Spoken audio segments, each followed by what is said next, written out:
శేషు, వీడెవరో చూడు, నా ఇంటికి వచ్చి తలుపు కొట్టాడు, వీడంత చూడు.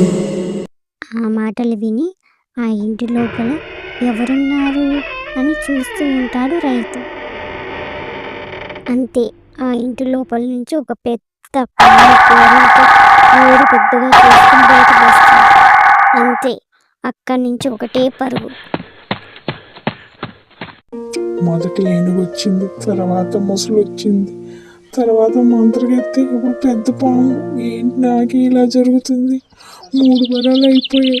స్వామి సరైన మంత్రం ఇచ్చాడో లేకుంటే నేను సరిగ్గా పలకలేదేమో 3 వరాలు పనికి రాకుండా పోయాయి. ఈ విచిత్రమైన ఇల్లు ఊరి చివర ఉన్నప్పుడే అనుకున్నా ఇలాంటి మంత్రగత్తె ఏదో ఉంటుందని. స్వామి ముందుగానే చెప్పాడు న్యాయబద్ధంగా కోరుకోమని. నాకు ఏదో తినటానికి ఉండటానికి లోటు లేకుండా కావాలని కోరుకుంటే అయిపోయేది.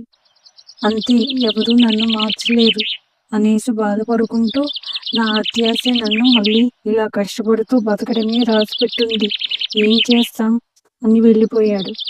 నీతి: అత్యాశ మనిషి నాశనానికి దారితీస్తుంది. సంతృప్తి ఉన్న చోటే సంతోషం.